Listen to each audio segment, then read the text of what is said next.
Madame, mademoiselle, monsieur, bonjour et bienvenue dans ce magazine où nous poursuivons notre découverte de la lettre de saint Paul apôtre aux Galates avec le frère Dominique Collin, qui est philosophe et théologien. Frère Dominique, bonjour. Bonjour, frère Philippe. Alors, la question que j'ai envie de vous poser, c'est de me dire, est-ce que cette lettre aux Galates, elle a encore d'actualité? Quel est l'intérêt pour nous de lire ce type de lettre aujourd'hui? Il y a plusieurs intérêts. Le premier, c'est de découvrir un des textes fondateurs du Nouveau Testament. Il y a 27 écrits du Nouveau Testament.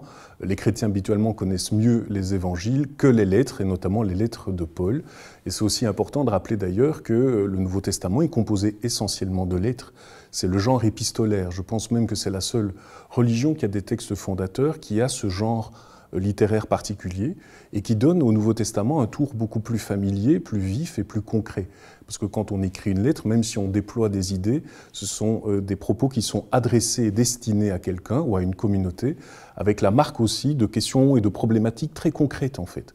Donc Paul, quand il écrit aux Galates, c'est parce qu'il y a une situation qui lui déplaît fortement, on l'a dit la fois dernière, c'est parce qu'il est hors de lui et il essaie de répondre au nom de la vérité de l'Évangile.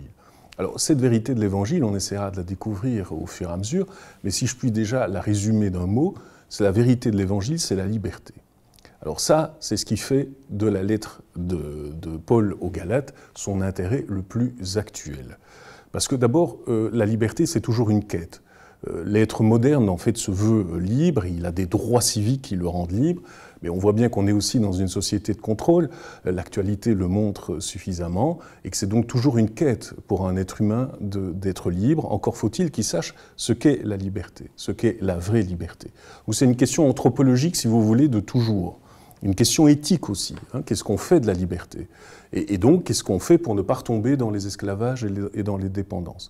Puis c'est aussi un intérêt très fort pour le christianisme, parce que pour dire les choses aussi brutalement que Paul l'écrit dans l'Épître aux Galates, le christianisme a aussitôt fait de retomber exactement dans ce que Paul ne voulait pas qu'il devienne. C'est-à-dire que le christianisme est devenu une religion de la loi, alors qu'elle est née comme une libération de la loi. C'est-à-dire qu'aujourd'hui encore, malheureusement, et pas parce que c'est de leur faute, mais parce que c'est ainsi qu'on a pensé le christianisme, beaucoup de chrétiens vivent dans un certain rapport à Dieu qui consiste à suivre des préceptes, à être dans une logique de l'interdit ou de la permission, à faire en sorte d'être en règle avec Dieu pour obtenir éventuellement une récompense ou un salaire, parce que le christianisme s'est donné des institutions qui sont si lourdes et pesantes, parce qu'on a multiplié les codes, les lois, les normes, etc. Et tout ça, Paul, dans l'Épître aux Galates, il n'en veut pas pour les chrétiens, et c'est donc d'un intérêt absolument extraordinaire de redécouvrir, déjà que nous avons fait donc malheureusement comme ces Galates que Paul veut retourner, et donc c'est une possibilité aussi pour nous de redécouvrir aujourd'hui comment être chrétien sans retomber dans le travers de l'obéissance. Parce que pour le dire encore d'un mot, pour Paul, il ne faut jamais obéir. Je le redis parce que c'est le maître mot de cet épître, il ne faut jamais obéir. La seule obéissance qui se justifie, c'est celle sous la conduite de l'esprit. Mais toute autre obéissance fait retomber de la libération obtenue par la foi au Christ à l'esclavage de l'anti-esprit que Paul appelle la loi. Et ça, c'est le thème fondamental des Galates, et c'est donc aussi son actualité vraiment la plus inouïe, la plus extraordinaire. Donc on est au début de l'ère chrétienne, et très vite on retombe dans ce travers où on a besoin de la loi plus que de vivre de la liberté.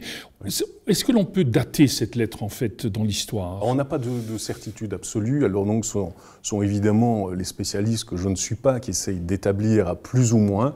Alors il y a une certaine convergence pour dire qu'elle aurait été écrite en été 55 ou 56 après Jésus-Christ. En tout cas, elle précède de quelques mois l'épître aux Romains, qui est peut-être l'épître la plus connue de Paul, et on en est à peu près sûr parce que l'épître aux Romains développe, va plus loin encore des thèmes qui sont ceux des Galates. Donc on serait vers 55-56. Pour vous redonner quelques peut-être repères chronologiques, Paul dit justement dans cette épître qu'il a passé 3 ans après sa conversion, si l'on veut, à annoncer l'Évangile, Après ces 3 années, il va à Jérusalem une première fois pour se mettre d'accord avec celui qu'il appelle Céphas, Pierre, l'apôtre Pierre. Puis il va repasser 14 années sans revenir à Jérusalem. Et pendant ces 14 années, il y a 2 voyages missionnaires. Et c'est pendant le 2e voyage missionnaire de Paul qu'il va donc évangéliser ces drôles de Galates, ces Gaulois du nord donc de la Turquie. Et c'est au bout de ces 14 ans qu'il revient à Jérusalem. Il l'explique longuement, on y reviendra probablement dans l'Épître aux Galates. Il va rencontrer les 3 colonnes de la communauté judéo-chrétienne de Jérusalem, qui sont Céphas, Pierre, Jacques et Jean. Et là, il a, je ne vais pas dire un règlement avec eux, mais il y a déjà un conflit qui va donner naissance à ce qu'on a appelé le Concile de Jérusalem, et qui n'est pas sans heurts et sans différends entre Paul, en tout cas, et Pierre. Donc tout ça nous est raconté aussi avec un style très très vif dans l'Épître aux Galates. Et donc ce rendez-vous, entre guillemets, de Jérusalem aurait eu lieu vers 51 après Jésus-Christ, et c'est donc quelques années après, parce que le problème n'est pas réglé pour les Galates, que Paul leur adresse sa lettre.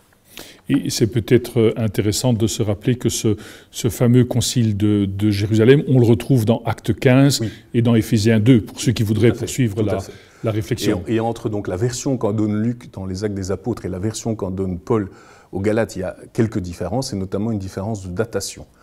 Pour Luc, c'est beaucoup plus tôt, à la fin des années 30, tandis que selon Galates, ce serait seulement au début des années 50. Mais probablement que les 2 auteurs ont une logique d'écriture et une stratégie d'écriture qui est un peu différente. Il vaut mieux tenir la datation que donne l'Épître aux Galates. Eh bien, je vous propose d'entrer alors peut-être plus en profondeur dans cet épître dès notre prochaine rencontre. Nous arrivons au terme de celle-ci. Merci de votre fidélité et à très bientôt.